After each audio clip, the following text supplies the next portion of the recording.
Hello children of 12th class of the Brain Shaper School. Today we are taking the second lecture of the chapter Wave Optics. तो मैं आपसे बता रहा था कि Huygens ने कहा कि लाइट वेव की तरह चलती है। वेव क्या है, मैं 11th से आपको डेफिनेशन बता दूं कि वेव क्या होता है।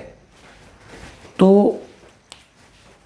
थोड़ा सा मैं सेट कर लूं कि कैमरे की सेटिंग गड़बड़ तो नहीं है, थोड़ा सा खिंच जाता है। तो वेव की डेफिनेशन मैं आपको बता दूं। Wave is it is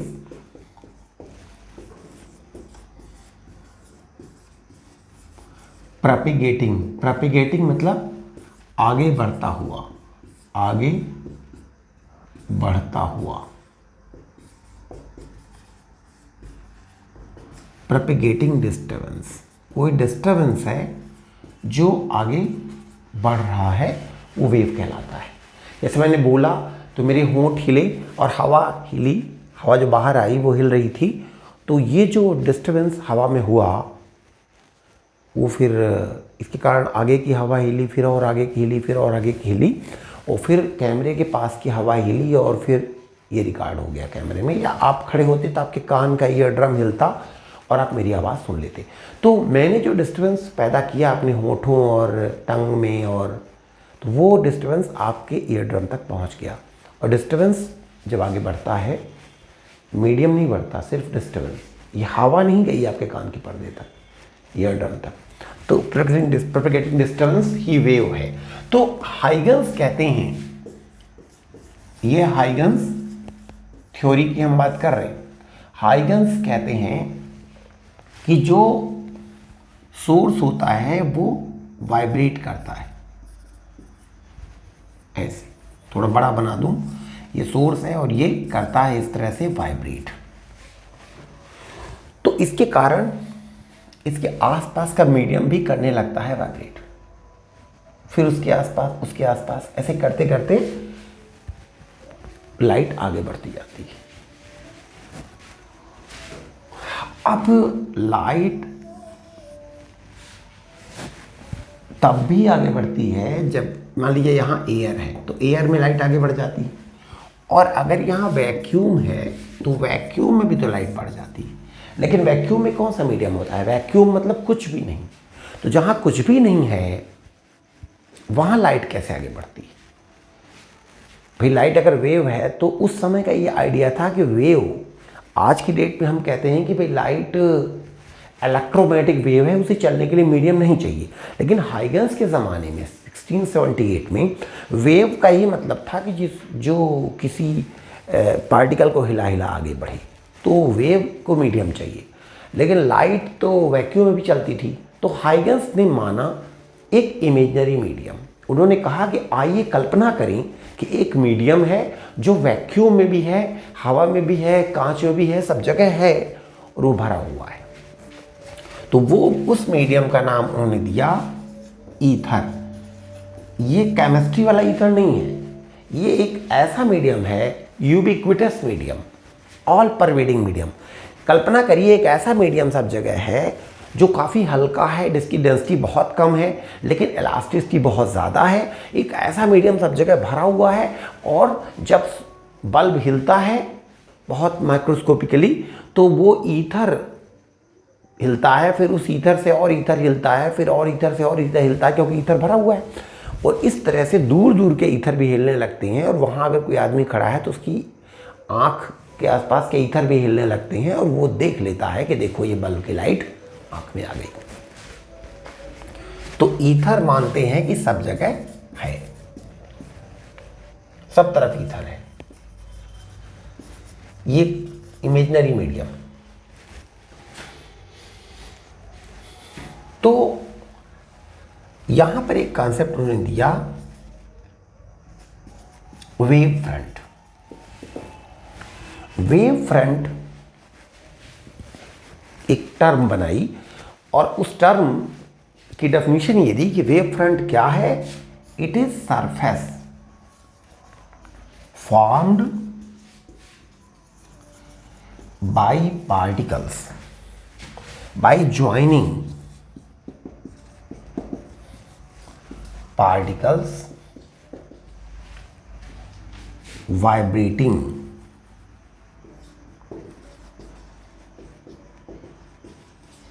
in same phase, phase यानी टाइमिंग, एक ही टाइमिंग में जो पार्टिकल वाइब्रेट कर रहे हैं उनको ज्वाइन करके और जो सरफेस बनेगा उनको हम कहेंगे वेव फ्रंट। तो कैसा होगा आइए देखें।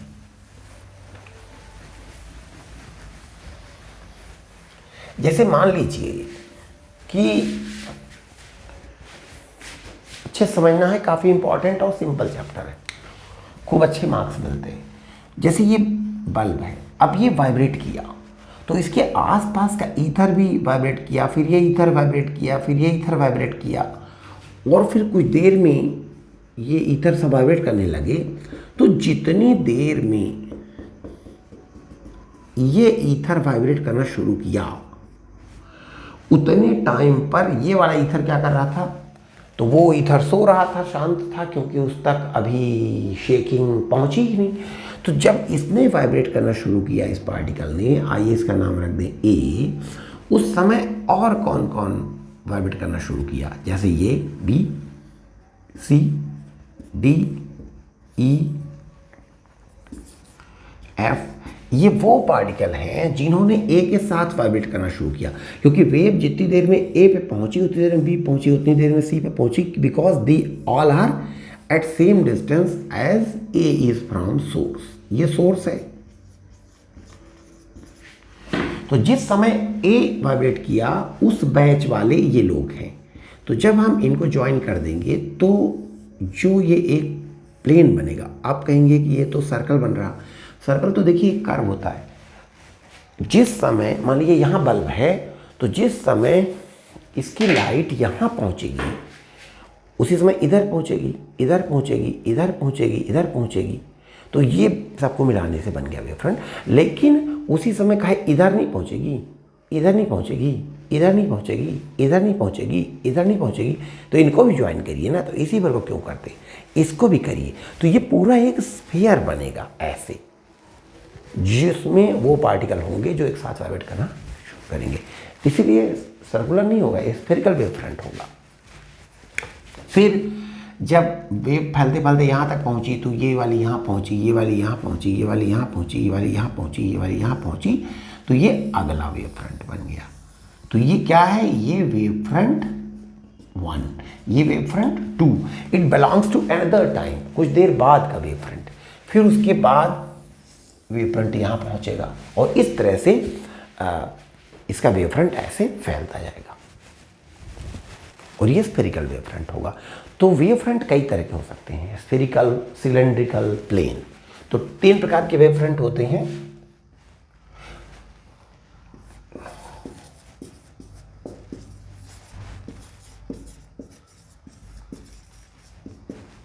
स्फेरिकल ये तब बनता है जब सोर्स पॉइंट सोर्स हो और उसके चारों तरफ एक जैसा मीडियम हो। ऐसा नहीं कि इधर एयर है इधर वाटर है। अगर वाटर इधर होता तो स्पीड कम हो जाती लाइट की।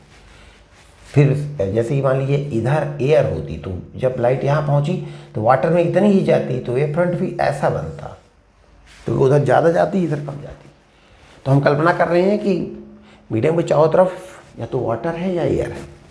तो जब सोर्स पॉइंट हो और मीडियम जो हो वो चारों तरफ, मीडियम यानी यहाँ जो चीज़ें हैं मीन्स सेम और यूनिफॉर्म, तब बनता है स्फेरिकल वेव फ्रंट। और दूसरा है सिलेंड्रिकल।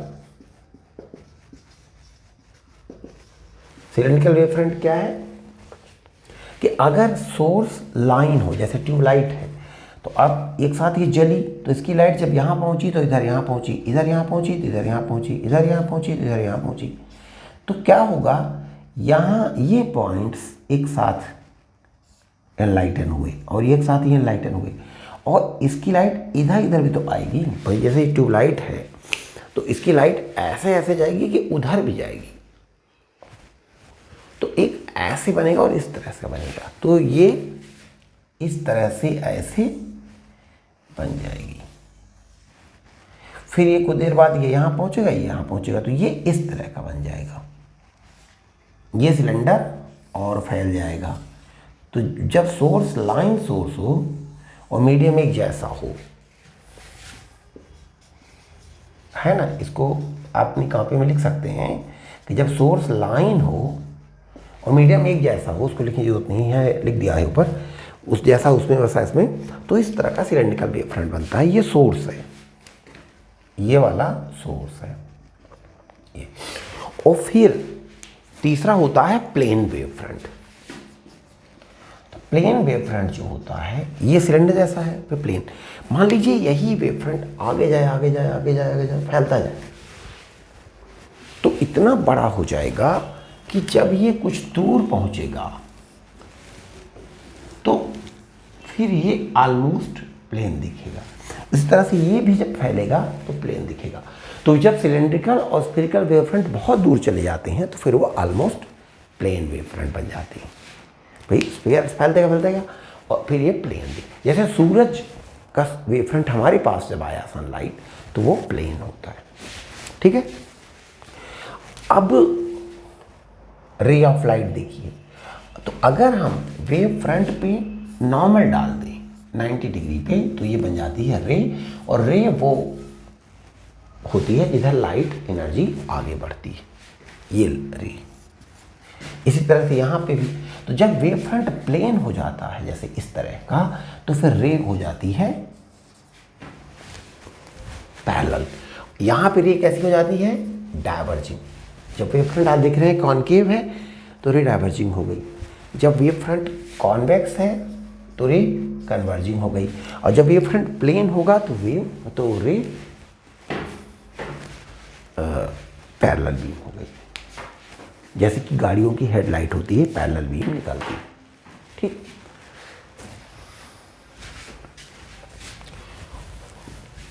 तो अब जैसे मान लीजिए कि लाइट यहां तक आ गई, अब कुछ देर में यहां जाएगी, यहां जाएगी, यहां जाएगी, अब लाइट आगे जा रही है। तो लाइट कैसे आगे जाती है, ये हाइगन्स अपनी वेव थ्योरी में बताते हैं। तो उसको हम लोग कहते हैं हाइगन्स वेव थ्योरी। और ये वेव थ्योरी बेस्ड है एक और थ्योरी पर, जिसे कहते हैं थ्योरी ऑफ सेकेंडरी वेवलेट्स। तो आइए हमको थ्योरी ऑफ सेकेंडरी वेवलेट्स बता देते हैं, जो आप बताते बताते ही याद कर लेंगे, उसको लिखने की आवश्यकता नहीं है। जब जरूरत पड़े तो आप फिर से सुन लीजिएगा। ये ऐसे बिल्कुल समरी टाइप का मैं आपको बता रहा हूँ, इतना सिंपल है कि आप इन वीडियोस को देख लीजिएगा बार बार। तो थ्योरी ऑफ सेकेंडरी वेवलेट्स, जैसे मान लीजिए ये वेव फ्रंट है, अभी तक कहीं सोर्स होगा, बाकी का हमने नहीं बनाया है। तो ये वेव फ्रंट कब का है? टी टाइम पर। तो ये अगर हम इसके ऊपर कुछ पॉइंट्स ले लें, ये तो ये पॉइंट्स क्या है, डॉट्स क्या है? So wave front is found by joining the particles vibrating in same phase, particles of medium ether. तो ये क्या है? ये ईथर के वो पार्टिकल हैं जो एक साथ वाइब्रेट कर रहे हैं, एक बैच वाले। तो ये पार्टिकल वाइब्रेट कर रहे हैं। अच्छा, ये सोर्स है, ये भी वाइब्रेट कर रहा। तो जब ये पार्टिकल वाइब्रेट करते हैं तो ये पार्टिकल ये महसूस करते हैं कि जब हम भी वाइब्रेट कर रहे हैं तो हम भी तो एक तरह के सोर्स हैं, हम भी अपनी लाइट देंगे। तो पता लगा कि ये लोग भी अपना वेव फ्रंट ऐसे देने लगते हैं, और ये भी पार्टिकल्स हैं, तो पार्टिकल सोर्स है, तो सिलेंड्रिकल तो स्फेरिकल वेव फ्रंट देने लगते हैं। तो एक्चुअली ये वेव फ्रंट है, ये वेव फ्रंट है।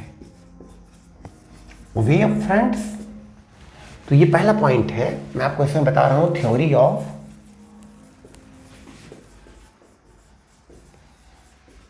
Secondary wavelets. तो when you take points on wave front, then these points also behave as point sources, and since these are vibrating, so they behave as sources and they produce their own wavefront, which is called wavelet. Wavelet मतलब कि छोटा वाला wavefront. तो ये पहला point है, wavelet क्या होता है? Wavelet is wavefront of the wavefront. If you take points on the wavefront and if you assume them as sources, then its wavefront is called wavelet. तो ये पहला पॉइंट है कि if you choose points on wavefront and assume it as source, then its wavefront. अगर ये source हो गया तो फिर ये अपना वेवफ्रंट बनाएगा, इसकी वेवफ्रंट वेवलेट कहलाते हैं। पहला पॉइंट। दूसरा कि ये जो मेन वेवफ्रंट है, ये जिस स्पीड से चल रहा है, ये भी चूंकि लाइट ही है तो ये भी उसी स्पीड चल रहा है जो स्पीड लाइट की इसकी है। अब ये जो वेवफ्रंट है और ये वेवलेट है, तो वेवलेट की फैलने की speed of expansion of wavelet and wavefront wavelet and speed of expansion of wavefront is the same. तीसरा जो है कि किसी टाइम पर जो सारे वेवलेट्स हैं उन पे आप टेंजेंट डालिए। जैसे आपने इसके ऊपर टेंजेंट डाला, ऐसे हो जाएगा। अब पता लगेगा कि वो इसके ऊपर टेंजेंट नहीं है, तो आप इसको थोड़ा सा ऐसे घुमा दीजिए कि इसके ऊपर भी टेंजेंट हो जाए। फिर आप सीधे जाने देंगे तो इसके ऊपर नहीं बनेगा, तो घुमा दिए तो इसके ऊपर भी हो जाए। तो आप एक ऐसा टेंजेंट डालें, मतलब टेंजेंट कर्व डालें which is tangent to all the wavelets. This common tangent to all the wavelets is called envelope. इस तरह के कर्व को एनवलप कहते हैं, कॉमन एनवलप भी कह सकते हैं। तो common envelope drawn on all the wavefronts, all the wavelets of same time gives the new wavefront. वो कहते हैं कि यहाँ तक लाइट थी, फिर ये सोर्स बन गए, फिर ने अपना अपना वेवफ्रंट दिया, जिसे हम वेवलेट कहते हैं। और उन वेवलेट जब लाइट यहाँ तक आ गई, यहाँ तक आ गई, यहाँ तक आ गई, तो अब उनको मिला के एक नया वेवफ्रंट बन गया। So this is how this wavefront progresses to this wavefront. फिर इसका एक एक पॉइंट बन जाएगा सोर्स, और उस पर बनेंगे वेवफ्रंट, और फिर उनका टेंजेंट डालेंगे कॉमन एनवलप, तो अगला वेवफ्रंट आ जाएगा। तो ये बताता है कि किसी वेवफ्रंट से अगला वेवफ्रंट हम कैसे निकालें। ठीक है, तो 3 पॉइंट हो गए। आपको बता दें कि every point on wavefront behaves as a source and its wavefront is called secondary wavelet. फिर secondary wavelet expansion speed of secondary wavelet is the speed of light and that is same as the expansion of primary or main wavefront. और तीसरा है common envelope drawn to all the wavelets belonging to one time gives you the new wavefront of that time. ठीक है, तो हम geometrically कैसे निकालें? जैसे मान लीजिए ये वेवफ्रंट था, अब ये वेवफ्रंट मान लीजिए t टाइम का था, तो कोई पूछे कि t प्लस dt टाइम पर ये वेवफ्रंट कैसा हो जाएगा, तो dt टाइम जब बीतेगा तो लाइट चलेगी c dt, distance is equal to speed into time. तो इनको सोर्स मान लीजिए और फिर इन पे स्फीयर्स बनाइए, इनको सेंटर मानते हुए, जिनका रेडियस होगा सी डी टी, क्योंकि लाइट डी टी टाइम में सी डी टी फैलेगी। और फिर इनका कॉमन एनवलप बना दीजिए, तो ये हो जाएगा वेवफ्रंट, न्यू वेवफ्रंट हो जाएगा। तो इसी को बोलते हैं Huygens wave theory. It tells you how you form the new wavefront from the old wavefront. अब कुछ लोग कहते हैं कि ये एनवलप काहे ना बनाऊं, तो क्या ये क्यों नहीं है नया वेवफ्रंट? तो देखिए लाइट जा रही है इधर, तो किरचॉफ और वाइट, दो साइंटिस्ट कहते हैं कि जो बैकवर्ड एनवलप है ये बेकार होता है और इधर लाइट नहीं जाती। तो इसीलिए जिधर लाइट बढ़ती है उसी तरफ वाला एनवलप लेना चाहिए जो नया वेवफ्रंट होता है, बैकवर्ड एनवलप नहीं लेना चाहिए। यही हाइगन्स वेव थ्योरी है। तो ये क्या करती है कि ये बताती है कि किसी वेवफ्रंट से अगला वेवफ्रंट हम कैसे प्राप्त करें। ठीक है, तो इसी थ्योरी के द्वारा हम लाइट के सारे बिहेवियर को समझाएंगे। इसी थ्योरी के द्वारा हम लोग reflection of light, refraction of light, interference, diffraction, polarisation, सारा कुछ समझाया जा सकता है। देखिए लाइट यहाँ थी तो अब आगे कैसे जाएगी, बस इतना बता दिया उन्होंने, फिर ये काफ़ी है। क्योंकि आप ये जान गए तो फिर आप ये जानिए कि इससे आगे कैसे जाएगी, इससे आगे कैसे जाएगी, तो आपने लाइट की तो पूरी ज़िंदगी जान ली। यदि आपको कोई समझा दे कि एक कदम कैसे चलें, तो बस उसने सारी दुनिया में और पूरी ज़िंदगी आपको चलना सिखा दिया। क्योंकि जैसे एक कदम चले वैसे ही अगला एक कदम चलिए, फिर अगला एक कदम चलिए। तो किसी सिखाने वाले को आपको हजारों कदम सिखाने की ज़रूरत नहीं है। एक कदम चलना सिखा दिया तो उसने सदा के लिए आपको चलना सिखा दिया। तो इसने लाइट यहाँ तक है तो आगे कहाँ जाएगी ये बता दिया। तो अब आगे कहाँ कहाँ जाएगी, क्या क्या करेगी, लाइट का सारा बिहेवियर सब बता दिया। तो हाइगन्स थ्योरी हो गई, ये लाइट के सारे बिहेवियर को समझाती है। ठीक है, तो अब इसके बाद लेते हैं इंटेंसिटी ऑफ लाइट।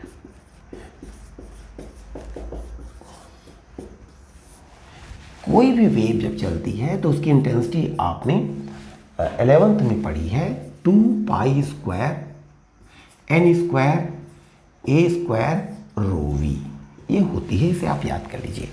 पाई तो नंबर है, n frequency of the wave, A amplitude, amplitude मतलब maximum displacement of the particle from the mean position. अगर पार्टिकल यहाँ से इधर इतना जाता है, दोनों तरफ सेम जाएगा, तो इस डिस्टेंस को ए कहते हैं। मतलब किसी पे वाइब्रेट करने वाला, जैसे वायर है, तो वायर अगर यहाँ से वाइब्रेट कर रहा है तो ऐसे करेगा, तो जहाँ पे था वो वहाँ से एक तरफ कितना जाता है मेजर कर लीजिए, वही एम्पलीट्यूड कहलाता है। एम्पलीट्यूड इसका rho is the density of medium, और v स्पीड ऑफ वेव और velocity of light, velocity of wave, जो भी वेव हो। तो यदि बाकी चीज़ें सेम है तो intensity proportional to amplitude square होता है। तो intensity is equal to a constant k into A square. अगर इंटेंसिटी का ये फार्मूला है और ये भी है, तो आप देख रहे हैं कि ए स्क्वायर तो ए स्क्वायर की जगह है, तो इसका मतलब k का अर्थ मतलब है 2 pi square n square rho v, k की जगह रख दिया गया, तभी ना ये फार्मूला और वो फार्मूला सेम है। भाई वो ए स्क्वायर इसके जैसा है, तो फिर k कितना है, k है 2 pi square n square rho v. ठीक है, तो k मीडियम के प्रॉपर्टी पे डिपेंड करता है, velocity of the wave in the medium. अब इंटेंसिटी होती क्या है मैं आपको समझा दूं। तो जब भी कोई वेव जाती है, जैसे मान लीजिए मेरी साउंड जा रही है या लाइट जा रही है, तो इस डायरेक्शन के नॉर्मल डायरेक्शन में, जैसे लाइट ये जा रही है तो इसकी नॉर्मल डायरेक्शन मतलब ये,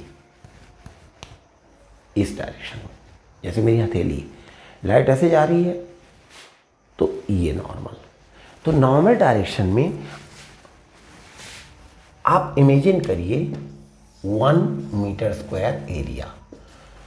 तो 1 मीटर स्क्वायर एरिया से कितनी एनर्जी निकल गई, वही कहलाती है इंटेंसिटी। तो इंटेंसिटी इज एनर्जी पास्ट। एक और मजे की बात, 1 मीटर स्क्वायर से कितनी एनर्जी निकल गई 1 सेकंड में।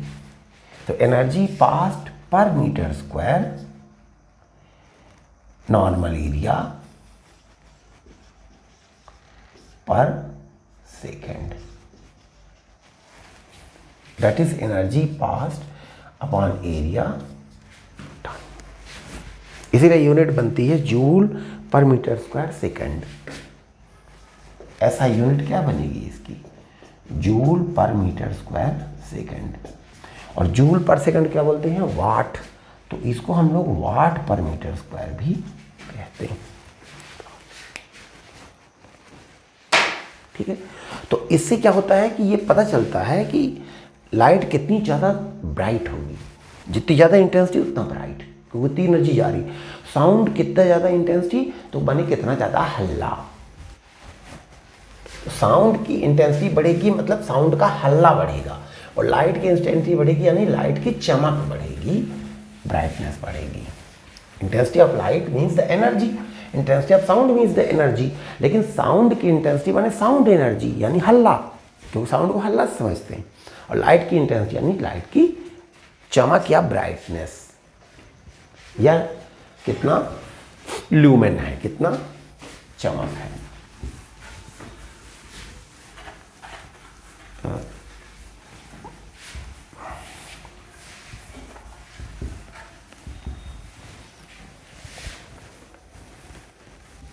तो यहाँ पे आपको एक जो इंटेंसिटी है उसका डायमेंशन फार्मूला आप अपने से निकाल लीजिएगा, वो तो आ जाएगा यहाँ पे, सिंपल ही है ना। चलिए मैं निकलवा देता हूँ। इंटेंसिटी इज द एनर्जी पर मीटर स्क्वायर सेकंड। तो एनर्जी मतलब mL²T⁻², और मीटर स्क्वायर माने L² सेकंड यानी टाइम। तो ये कट गया, ये क्या बन गया m⁻3, क्योंकि ऊपर चला जाएगा। क्लियर हो गया। एनर्जी mL²T⁻², और passing through per unit area पर सेकंड। ठीक है, यही आ गया। ये डायमेंशन फार्मूला आप याद रखिए। तो अब इसके बाद हम ले लेते हैं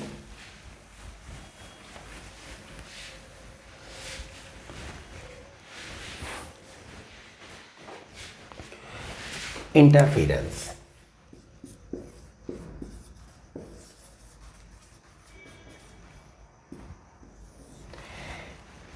interference is essential property of all the waves.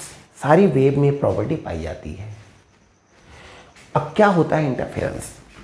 जैसे मान लीजिए कि ये लाइट जा रही है, तो यहां सब जगह एक शाइनिंग पैदा होगी। अब बिल्कुल वैसी ही लाइट एक और जा रही है, दो सोर्स एक जैसी लाइट दे रहे हैं, तो इसके कारण भी यहां सब जगह उजाला होगा। तो इस पॉइंट पर क्या होगा कि इसके कारण भी उजाला होगा, इसके कारण भी उजाला होगा, तो दोनों लाइट यहां पे ऐड हो जाएगी। जैसे कि होता है, एक बल्ब जल रहा है तो कुछ लाइट आपको मिल रही है, एक बल्ब और जला देंगे तो आपको एडिशन मिलेगा और लाइट मिलेगी।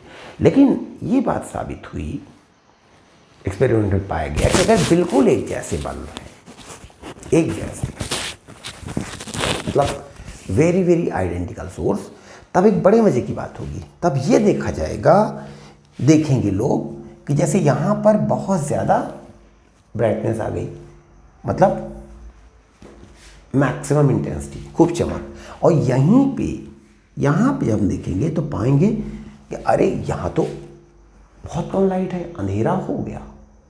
फिर और आगे बढ़ेंगे तो यहाँ कहीं हमको दिखेगा अरे तो बहुत तेज लाइट है, फिर यहाँ अंधेरा, फिर बहुत तेज लाइट, फिर अंधेरा, उजाला अंधेरा, उजाला अंधेरा, इस तरह दिखाई देगा। और एक बल्ब बंद कर देना तो सब जगह लगभग एक जैसा उजाला, उसको बंद कर दें, इसको जलने दें तो एक जैसा उजाला, और दोनों जलेंगे तो कहीं बहुत ज़्यादा लाइट और उसके बगल में अंधेरा, फिर उसके और बगल में फिर बहुत ज़्यादा लाइट। तो मतलब आप कह सकते हैं कि ये ब्राइट, ये dark, bright, dark, bright, dark, ऊपर भी डार्क, ब्राइट, इस तरह से ये पट्टियाँ बनने लगेंगी, दोनों एक साथ जलेंगे तो। बस इसी को बोलते हैं इंटरफेरेंस। ये साउंड भी होता है, एक जैसा सोर्स, एक जैसा स्पीकर लगा दिए दो, तो कहीं कहीं के लोग कहेंगे बहुत हल्ला हुआ, उसके बगल में कुछ दूर पर लोग कहेंगे अरे मुझे तो सुनाई नहीं पड़ रहा, उसी के और कुछ दूर पर लोग कहेंगे अरे बहुत हल्ला हो रहा। ऐसा होता है। तो क्या डेफिनेशन हुई कि when two identical waves travel in a direction at same time in a medium, then at some points maximum intensity is observed and at some other points minimum intensity is observed. This phenomenon of redistribution of intensity, redistribution हो रहा है भाई। अगर एक source होता तो almost एक जैसी इंटेंसिटी होती, दूसरा होता एक जैसी होती, दोनों हैं तो ये दोनों लाइट मिलके ये विचित्र स्थिति बन गई कि वो क्या होगा, कहीं कहीं बहुत ज़्यादा इंटेंसिटी, फिर यहाँ बहुत कम इंटेंसिटी, फिर बहुत ज़्यादा इंटेंसिटी, बहुत कम इंटेंसिटी। तो ये जो non uniform redistribution of light है, यही कहलाता है इंटरफेरेंस ऑफ लाइट या इंटरफेरेंस ऑफ साउंड। ठीक है, अब क्यों होता है ये इंटरफेरेंस, इसको हम मैथमेटिकली समझेंगे। हालांकि आप लोग सोच रहे होंगे कि अब मैं 2 बल्ब जला के देखूंगा, तो ऐसा नहीं होता, कुछ कंडीशन भी होनी चाहिए। एक्चुअली 2 बल्ब की जो लाइट होगी ना, वो कितना भी एक ही कंपनी के बल्ब हो, एक जैसे हों, पर लाइट में कुछ ना कुछ फर्क रहता है हर बल्ब की, इसीलिए ये घटना नहीं होने पाती। ये तब होगी जब बिल्कुल एक जैसा होगा, तो उसके लिए स्पेशली आपको मैनेज करना पड़ेगा, स्पेशल एक्सपेरिमेंट करने पड़ेंगे। थॉमस यंग वगैरह ने किया, न्यूटन ने भी किया, उन्होंने भी ये पाया कि कहीं बहुत ज़्यादा उजाला, कहीं अंधेरा, कहीं उजाला, कहीं अंधेरा। न्यूटन रिंग एक्सपेरिमेंट था, उसमें रिंग्स मिलती हैं, चमकीली रिंग, काली रिंग, चमकीली रिंग, काली रिंग मिलती है। तो आइए इसको हम लेते हैं, उसको हम कह सकते हैं मैथमेटिकल ट्रीटमेंट। मैथमेटिक्स से हम आइए साबित करते हैं ट्रीटमेंट ऑफ इंटरफेरेंस। इंटरफेरेंस को आइए हम लोग मैथमेटिकली समझें। तो जैसे मान लीजिए कि एक सोर्स है, दूसरा सोर्स है। अब किसी पॉइंट पे बात करें अपन, जैसे यहाँ बात करें, ये सोर्स है, ये दूसरा सोर्स है। अब इसकी लाइट यहाँ पहुँची, यहाँ भी पहुँची, तो इस पॉइंट पे स्टडी कर रहे हैं। अब जितनी देर में इसकी लाइट पहुँचेगी, उतनी देर में इसकी लाइट पहुँचेगी। अब अगर हमारा पॉइंट यहाँ पे होता या यहाँ होता, तो ये लाइट जल्दी पहुँच जाती और ये देर से पहुँचती। तो ये जब पहुँच जाती तो ये यहाँ के ईथर के पार्टिकल को हिलाने लगती, और जब ये लाइट पहुँचेगी तो थोड़ा लेट पहुँचेगी। तो ये पहुँचते ही ये पाएगी कि ये पार्टिकल इसके कारण हिल रहा है, तो मतलब इस पे ये दूसरा वाइब्रेशन आकर के उस पर टकराएगा, लेकिन थोड़ा लेट। एक और चीज़ यहाँ मुझे याद आ गई, और वो मैं आपको बता दूँ, जो इंटरफेरेंस के पहले एक्चुअली मुझे बताना चाहिए, और वो है प्रिंसिपल ऑफ, यानी सिद्धांत सुपरपोजिशन। जब PLE वाला प्रिंसिपल लिखते हैं तो इसका मतलब होता है रूल, LE आप याद रखिए। और जब PAL वाला प्रिंसिपल लिखते हैं तो प्रिंसिपल मतलब होता है हेड। तो आप ध्यान रखें, इसको पढ़ते हैं प्रिंसिपल और उसको पढ़ते हैं प्रिंसिपल। तो याद रखें, अगर PAL है तो ये A मतलब वही A जो होता है मेन में, और PLE वही LE जो होता है रूल में।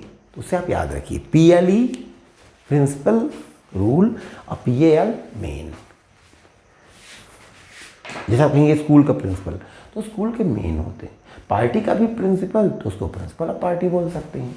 अब बहुत सारे आपने विशेषताएं बताई है, बहुत सारी मेथड बताई, जो मेन मेथड है उसको प्रिंसिपल मेथड कह सकते हैं। प्रिंसिपल बोले तो मेन, चाहे वो कुछ भी हो।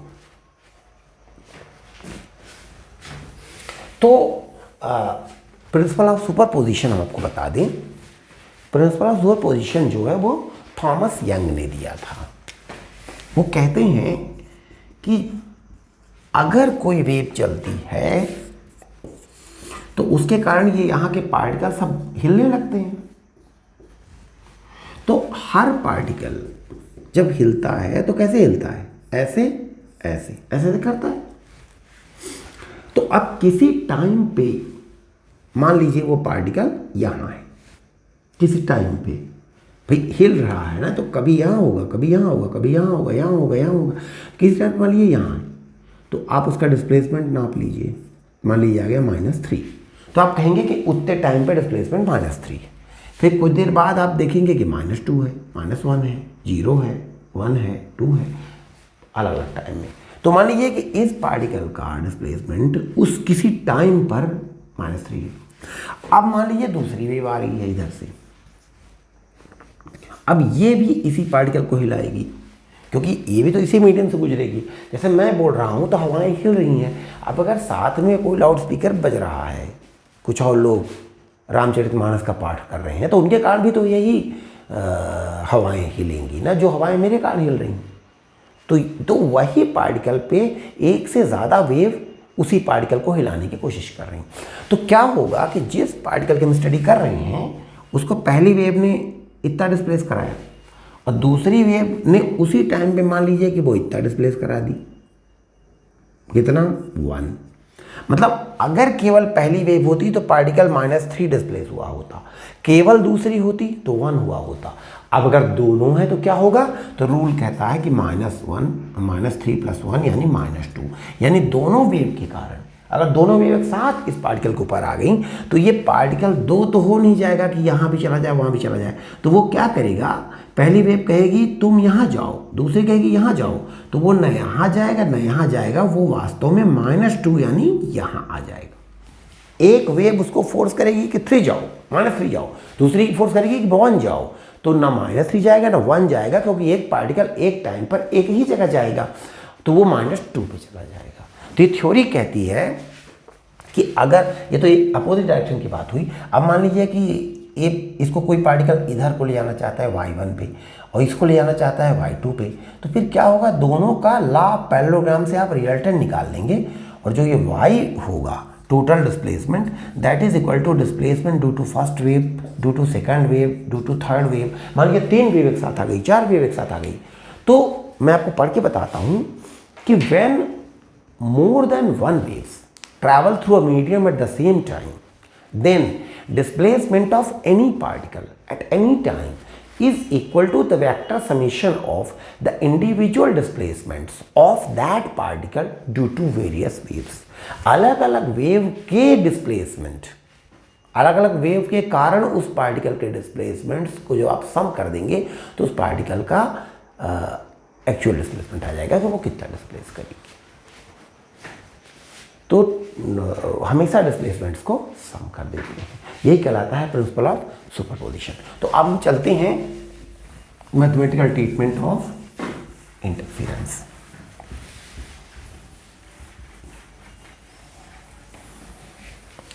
मान लीजिए कि पहला पार्टिकल, पहला सोर्स वाइब्रेट कर रहा, उसके कारण ये ईथर वाइब्रेट किया और हम आइए इस ईथर की स्टडी कर रहे हैं कि भाई यहाँ उजाला होगा कि अंधेरा होगा।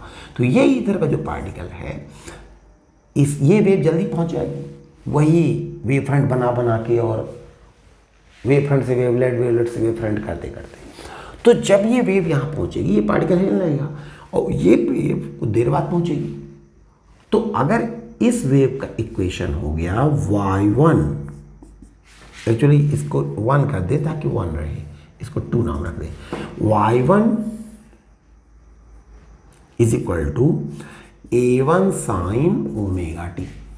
ये वाइब्रेशन हुआ और इसके कारण जो वाइब्रेशन होगा वो होगा y2 is equal to a2 sin omega t. अब ओमेगा क्या है, तो ओमेगा होता है एंगुलर वेलोसिटी जो होती है 2πm, और जहाँ n फ्रीक्वेंसी है दोनों की फ्रीक्वेंसी सेम है क्योंकि दोनों सोर्स बिल्कुल एक जैसे हैं। मतलब a1 a2 में डिफरेंस हो सकता है। अब आप कहेंगे एम्पलीट्यूड अलग अलग है तो एक जैसा कैसा है, तो एक्चुअली होना तो एम्पलीट्यूड भी सेम होना चाहिए, लेकिन एम्पलीट्यूड उतनी बेसिक प्रॉपर्टी नहीं है वेव की, तो वो थोड़ा अलग भी हो सकते हैं, बाद में अपन इक्वल भी कर देंगे तो वो एक स्पेशल केस हो जाएगा। तो अभी एम्पलीट्यूड को थोड़ा अलग लेके चल रहे हैं, लेकिन आप कहेंगे हम फ्रीक्वेंसी इसकी ओमेगा 1 इसका ओमेगा 2 क्यों कर दूं? देखिए फ्रीक्वेंसी इतनी बेसिक प्रॉपर्टी होती है कि आपने वो बदल दिया ना, तो वो चीज़ जो है वो दूसरी हो जाएगी। जैसे मान लीजिए कि मेरा मास 70 kg है, अब अगर मेरा ही मास 71 kg हो जाए 10 दिन बाद, तो रहूँगा तो मैं ही ना, आदमी तो वही रहूँगा, तो मास से बहुत फर्क नहीं पड़ता। लेकिन मान लीजिए कि मैं कहीं इंस्टीट्यूशन में स्टडी कर रहा हूँ और मेरा रोल नंबर 70 है, तो अगर रोल नंबर चेंज हो जाए, इसका मतलब ये नहीं है कि मतलब किसी ने मेरा रोल नंबर बदल दिया। मेरा रोल नंबर माने ऐसा समझिए, रोल नंबर बदलने का मतलब है कि आप 70 रोल नंबर वाले आदमी की बात कर रहे थे, फिर आप 71 रोल नंबर वाले आदमी की बात कर रहे हैं, तो दूसरा आदमी ना हो गया। तो इस तरह से कोई चीज़ बहुत बेसिक होती है और कोई चीज़ बाहर से आती है, तो फ्रीक्वेंसी बदल जाएगी ना, वो चीज़ बदल जाएगी। जैसे साउंड, जैसे मान लीजिए लाइट है, तो लाइट की फ्रीक्वेंसी है कुछ, तो मान लीजिए वो ग्रीन कलर की है, तो अगर फ्रीक्वेंसी और बदल जाएगी तो वो ब्लू हो जाएगी। येलो हो जाएगी। लेकिन अगर लाइट ग्रीन कलर की है, उसकी इंटेंसिटी कम हो जाएगी, तो वो रहेगा ग्रीन ही, थोड़ा हल्का कम लाइट, ग्रीन कलर की ही कमज़ोर लाइट, तो उससे बेसिक बहुत चेंज नहीं आता। तो ये वेव का इक्वेशन बन गया A1 sin ओमेगा टी, और इसका इक्वेशन में क्या होगा कि ये जब पहुंचेगी तो वो पहुंच के और कुछ देर उसको हो जाएगी। तो इस बात को बताने के लिए यहाँ पर प्लस फाई कर दीजिए, क्योंकि जब ये पहुंचेगी तब ये ओमेगा टी, और ये ओमेगा टी होकर कुछ फाई भी घूम चुका होगा, चल चुका होगा, मतलब ये पहले पहुंचेगी तो इसका वाइब्रेशन चलने लगेगा, तो फाई एंगल बन चुका होगा, और तब ये आई। तो अब दोनों एक साथ पहुंचेंगी, तो से द टू वाइब्रेशंस, मान लीजिए जो दो वाइब्रेशन ओवरलैप हो रहे हैं, सुपर इम्पोज हो रहे हैं, सुपरपोजिशन कहलाता है ये। जब एक ही पार्टिकल के ऊपर एक से ज़्यादा वाइब्रेशन आ जाते हैं तो उसको सुपरपोजिशन कहा जाता है, इसीलिए बना है थ्योरी ऑफ सुपरपोजिशन। ठीक है, और सुपरपोजिशन तो नाउन है, उसका वर्ब है सुपर इम्पोज। तो जब वर्ब यूज करेंगे, when two waves super impose on particle the superposition acts. देखिए बार बार ये वायर फंस जाता है, मैं थोड़ा सेट कर लूँ कि ये वायर पाँव में फंस जाता है, तो उसके कारण कैमरा थोड़ा हिल जाता है।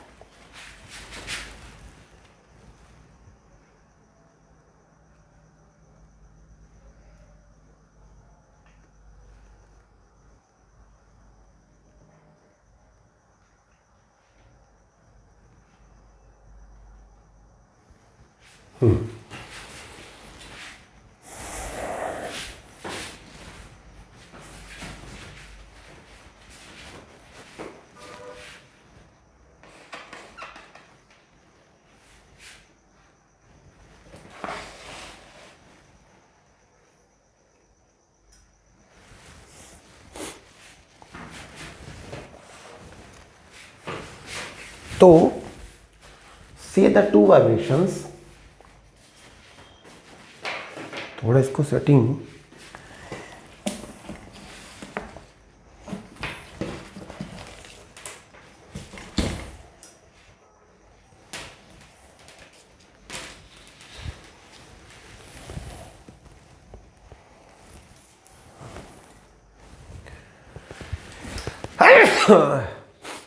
करना ही पड़ेगा।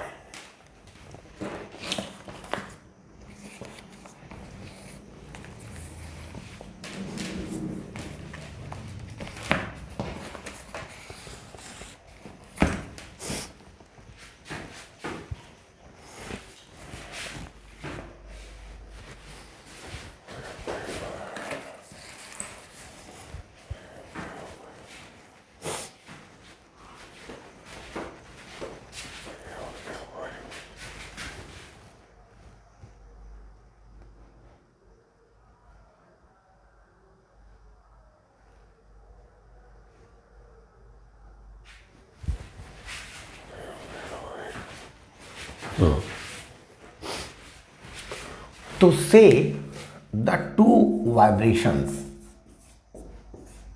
actually there are two sources and their waves are traveling, और मीडियम के किसी एक पार्टिकल पे मैं जानना चाहता हूँ कि वो पार्टिकल की कहानी क्या होगी, वो मैक्सिमम होगा कि मिनिमम होगा कि उनके बीच में कुछ होगा, वो ब्राइट होगा डार्क होगा, क्या होगा। तो say the two vibrations are y1 is equal to a1 sin omega t and y2 is equal to a2 sin omega t plus phi, जहाँ फाई एक्चुअली ये जो एंगल है ये फेज एंगल कहलाता है, और ये जो फेज एंगल कहलाता है, तो इसका फेज एंगल है ओमेगा टी प्लस फाई, इसका है ओमेगा टी, तो दोनों के बीच जो डिफरेंस है वो कहलाता है फेज डिफरेंस। तो phi is called phase difference, और A1 A2 आर एम्पलीट्यूड्स। और प्रिंसिपल ऑफ सुपरपोजिशन कहता है कि y is equal to y1 plus y2। अच्छा, चूंकि ये हम ये मान के चल रहे हैं कि एक ही डायरेक्शन में है, तो ज़्यादा से ज़्यादा जो वेव्स होगी या तो एक ही डायरेक्शन में उसका y1y2 होगा या अपोजिट होगा, तो वेक्टर की बहुत ज़रूरत नहीं है, स्केलर से भी काम चल जाएगा। तो सिंपल समेशन इज ओके। तो principle of superposition says that y is equal to y1 plus y2, तो y1 मतलब a1 sine omega t plus a2 sine omega t plus five, तो ये क्या हो जाएगा a1 sine omega t plus a2, और यहाँ हो जाएगा साइन a प्लस बी, तो sine a plus B is equal to sine a cos B plus cos A sine B, तो sine omega T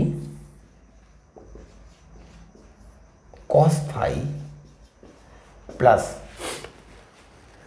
sign A cos B plus cos A sine B, तो plus cos omega T sine five, और यहां हो जाएगा a2, क्योंकि a2 का दोनों multiply होगा। एक्चुअली a2 बाहर है, तो साइन ओमेगा टी फाइव हो जाएगा sine omega T cos five plus cos omega T sine five, और a2 दोनों मल्टीप्लाई हो जाएगा।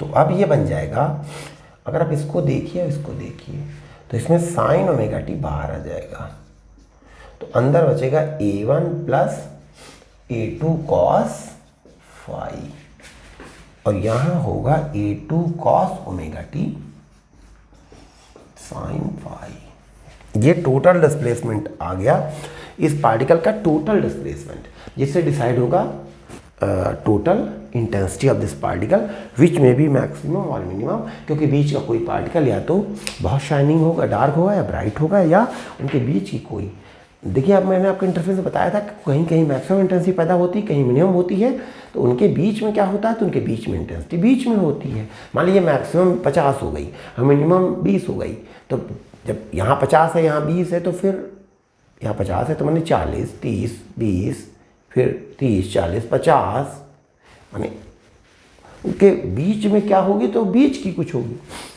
तो वही अभी फार्मूले से निकल आएगा। तो इस पॉइंट पर क्या बनने जा रहा है, मैक्सिमा या मिनिमा उनके बीच का कुछ या उनके बीच का कुछ, मैं यही देखने जा रहा हूँ। तो यहाँ पर आइए फार्मूले को सिंप्लीफाई करने के लिए थोड़ा एजम्पशन करते हैं। एक काम कर सकते हैं, ये जो पहला इक्वेशन है आइए इसको 1 कह दें, और जो दूसरा है इसको 2 कह दें। तो यहाँ पे हम मान लेते हैं कि से, यहाँ पे कुछ चीज़ें हम मान लेते हैं से, ये जो a1 plus a2 cos phi है, आइए उसको कहें कैपिटल A कॉस अल्फा, और a1 plus a2 cos phi, और यहाँ है a2 साइन फाई, तो a2 साइन फाई को हम कहें इज इक्वल टू, जैसे इसको a कॉस अल्फा माना ना, इसका a साइन अल्फा मान ले, तो इन वैल्यू को वहां धर देंगे, तब y हो जाएगा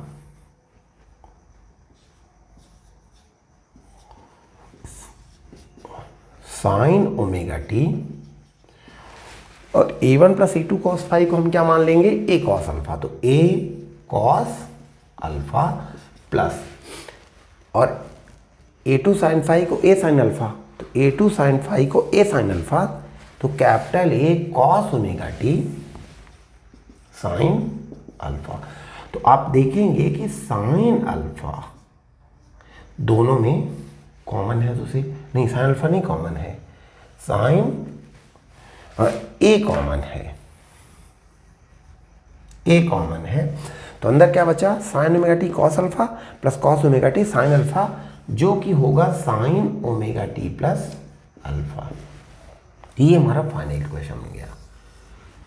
इसको बोलते हैं रिजल्टेंट वाइब्रेशन, जो उस पार्टिकल का होगा जिसका कि एम्पलीट्यूड, माने दोनों, अगर केवल ये वेव होती तो एम्पलीट्यूड, इसके हिलने का एम्पलीट्यूड a1 होता, केवल ये होती तो a2 होता, पर दोनों की कृपा से अब कैपिटल A है, मतलब इसका जो एम्पलीट्यूड ऑफ वाइब्रेशन है, जो वाइब्रेट कर रहा है दोनों तरफ, तो मेन पॉइंट से एक तरफ कितना कर रहा है, कैपिटल A, मतलब ये पार्टिकल मान लीजिए इतना कर रहा है, जहाँ ये कैपिटल A है और ये भी कैपिटल A है, और केवल पहली वेव होती तो a1 करता, केवल दूसरी होती तो a2 करता, दोनों की कृपा से ए कर रहा है। अब ये ए कितना है, यानी कितना वाइब्रेट कर रहा है, आइए इसको कैलकुलेट करते हैं।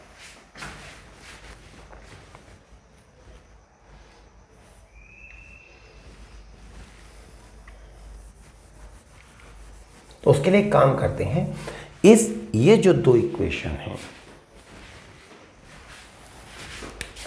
इनका नाम रख देते हैं 3 और 4।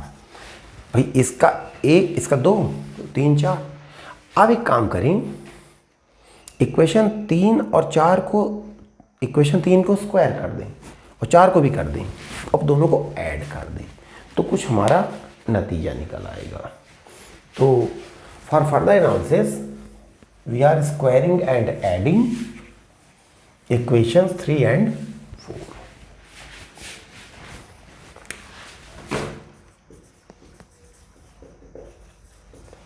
स्क्वायरिंग एंड एडिंग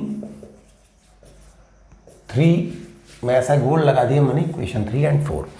तो 3 को स्क्वायर करेंगे तो इसका square A square cos square alpha, तो A square cos square alpha is equal to, इसका स्क्वायर करेंगे तो ए प्लस बी का whole square, A plus B का होल स्क्वायर, तो A square plus B square plus 2ab, तो क्या हो जाएगा a1 square plus a2 square cos square 5 plus 2a1 a2 cos 5, A square B square plus 2ab।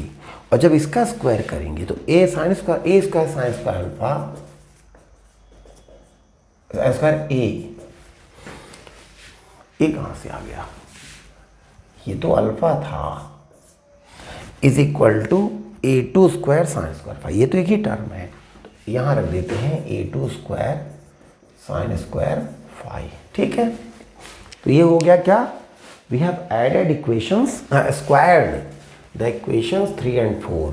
और करना क्या था, squaring equations 3 and 4 and adding, तो दोनों को ऐड कर दीजिए। तो ऐड करेंगे आप, तो इनको ऐड करेंगे तो ए स्क्वायर कॉमन आ जाएगा, अंदर बचेगा cos square A plus sign square alpha, तो 1 हो जाएगा, तो ये बचेगा केवल ए स्क्वायर, और ये है a1 स्क्वायर। इसी तरह यहाँ केवल a2 स्क्वायर हो जाएगा, तो ये दोनों में a2 स्क्वायर कॉमन लेंगे, cos square alpha sign square alpha 1 हो जाएगा, तो प्लस 2a1 a2 कॉस 5, तो ये ए स्क्वायर आ गया।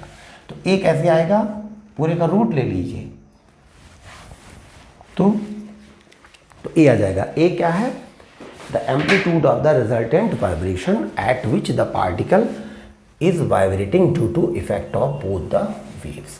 तो दोनों वेव की कृपा से वो पार्टिकल जितना वाइब्रेट कर रहा है उस वाइब्रेशन का जो एम्पलीट्यूड है वो कैपिटल ए है, और वो हमारा निकलने जा रहा है। तो इसका रूट कर देंगे तो A is equal to under root of a1 square plus a2 square plus 2a1 a2 cos of 5।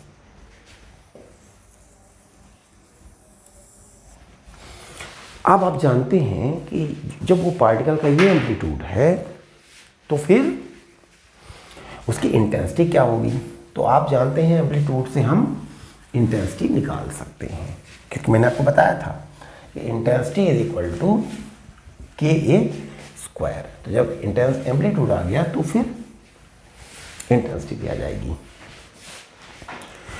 Intensity आ जाएगी जिसको हम बोल सकते हैं रिजल्टेंट इंटेंसिटी। रिजल्टेंट यानी दोनों की कृपा से, इंटेंसिटी कैपिटल आई बोल दीजिए, तो इज इक्वल टू कैपिटल के ए स्क्वायर, तो रिजल्टेंट ए का स्क्वायर, तो कैपिटल आई आ जाएगा, कैपिटल के ए स्क्वायर का मतलब ये a1 square plus a2 square plus 2a1 a2 cos 5, ये फार्मूला रिजल्टेंट इंटेंसिटी का आ गया। तो आप आगे बढ़ सकते हैं के a1 स्क्वायर प्लस के a2 square plus 2ka1 a2 cos of 5।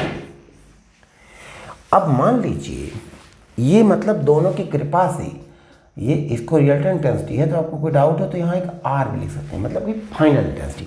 दोनों बल्ब जल रहे हैं, उसके कारण इस पॉइंट की इंटेंसिटी क्या है, इतनी है। अच्छा, अब आप अगर ये बल्ब बुझा दीजिए तो लाइट बंद, तो A1 0 हो जाएगा। तो A1 जब 0 हो जाएगा तो ये 0 हो जाएगा, के A2 स्क्वायर रहेगा, और ये A1 0 होगा तो ये भी 0 हो जाएगा। मतलब कितनी इंटेंसिटी पैदा होगी, सिर्फ के A2 स्क्वायर पैदा होगी। और जब आप इसको बुझा देंगे तो केवल K1 स्क्वायर पैदा होगी। तो एक काम करते हैं, अगर इसको बुझा दें तो इसकी इंटेंसिटी हो जाएगी केवल के A1 स्क्वायर। तो आइए उसको कहें पहली इंटेंसिटी, मतलब intensity due to first source alone. Intensity here, यहाँ की चमक केवल इसकी कृपा से, तो के A1 स्क्वायर। आइए उसको हम I1 बोल दें तो हो जाएगी के A1 स्क्वायर, और केवल इसकी इंटेंसिटी होगी I2, दैट इज के A2 स्क्वायर। इसे भी याद रखिए। तो ये IR कितना है, IR हो जाएगा, ये है I1 और ये है I2, और ये क्या है 2 के A1 A2 cos phi। अगर आप इसको ध्यान दें तो root I1 I2 cos phi आ जाएगा। कैसे, जरा ध्यान दीजिए। अगर आप I1 I2 मल्टीप्लाई करेंगे तो के square A1 square A2 square, और रूट कर देंगे तो के A1 A2 आ जाएगा जो है। यानी जो रिजल्टेंट इंटेंसिटी होगी वो कितनी होगी, the intensity due to first wave plus intensity due to second wave plus this much more. यानी अगर इसकी इंटेंसिटी यहाँ 100 है, इसकी इंटेंसिटी यहाँ 100 है, तो दोनों के जलने से 100 200 नहीं पैदा होगा, तो जो बनेगा वो 100 प्लस 100 प्लस कुछ और। यानी पहले की जो लाइट है, मान लीजिए इसकी लाइट 100 होती, इसकी 80 होती, तो दोनों की कृपा से 180 नहीं होगी, पता लगा कि 300 होगी, ज़्यादा हो जाएगी। या एक और काम हो सकता है कि अगर फाई की वैल्यू 90 से ज़्यादा है तो ये माइनस हो जाएगा। तो ये 100 है, ये 80 है, तो वहाँ टोटल 180 नहीं हुआ, 100 प्लस 80 अब माइनस मान लीजिए 50, यानी 130। तो कहने का मतलब कि ये 100 लाइट दिया, ये 80 दिया, और कुल मिला के यहाँ 180 नहीं हुआ, 130 हो गया। और ये 100 दिया, ये 80 दिया, तो कुल मिला के पता लगा 300 हो गया। तो यही इंटरफेरेंस है कि the light at A point is more than the summation of the two separate lights और लेस देन द समेशन। भाई हम किसी को 100 रुपया दें और उसका, और आप उसी को 80 रुपया दें और मिलके 180 ना हो, 130 हो जाए, तो ये भी तो चिंता की बात है। और 100 हम दें और 80 दें, मिल करके 300 हो जाए, तो ये भी तो एक अजीब बात है। तो यही इंटरफेरेंस है। मतलब इंटरफेरेंस में क्या होता है कि दोनों, इंटरफेरेंस एक ऐसी घटना है कि उनकी कृपा से जो समेशन है उससे ज़्यादा हो जाती है या उससे कम हो जाती है। अब एक ऐसा स्पेशल केस हो सकता है कि अगर फाई 90 हो जाए तो ये 0 हो जाएगा, हाँ तब 100 और 80 मिलके 180 हो जाएंगे, यानी तब कहेंगे इंटरफेरेंस नहीं हो रहा है। तो इंटरफेरेंस क्या है कि हम समेशन से भी ज़्यादा है या समेशन से कम है, और वो कौन कर रहा है समेशन से ज़्यादा या कम, ये टर्म, इसी को बोलते हैं इंटरफेरेंस टर्म। इसी का गेम है इंटरफेरेंस, कि अगर कहीं पर टोटल जो चमक है वो अलग अलग चमक के टोटल से ज़्यादा हो जाए या कम हो जाए, तो इसीलिए इसको हम इंटरफेरेंस टर्म कहते हैं। और यही टर्म सारा खेल करती है, क्योंकि टोटल इंटेंसिटी और पहली इंटेंसिटी प्लस दूसरी इंटेंसिटी हो तो बात ही फिर कोई खास नहीं है। अगर एक की इंटेंसिटी 100 हो, दूसरे की 80 हो, और टोटल 180 हो, तो काहे का इंटरफेरेंस, तब तो कोई विशेष बात नहीं हुई ना। विशेष बात तब हुई जब टोटल से ज़्यादा हो जाए या उससे कम हो जाए, तभी तो इंटरफेरेंस हो रहा है। ठीक है, तो ये क्लियर हुआ। तो इन सब पे हम और आगे चर्चा जारी रखेंगे। यहाँ पर एक फार्मूला 1-2 और दे दें आपको, क्योंकि एक मिट जाएगा तो फिर अगले लेक्चर में आपको थोड़ा रिवाइज करना पड़ेगा। तो I1/I2 अगर आप यहाँ निकालें तो के कट जाएगा, तो A1 square upon A2 square हो जाएगा। तो इस पर भी कई बार सवाल आता है, इसको भी आप कर लीजिएगा। और यहाँ का प्रारंभ क्वेश्चन ये है कि आज हमने कितने आपको डायमेंशनल फार्मूले बताए। ऑप्शन 1 1, 2, 2, 3, 3 और 4, none of these. So thank you very much for watching.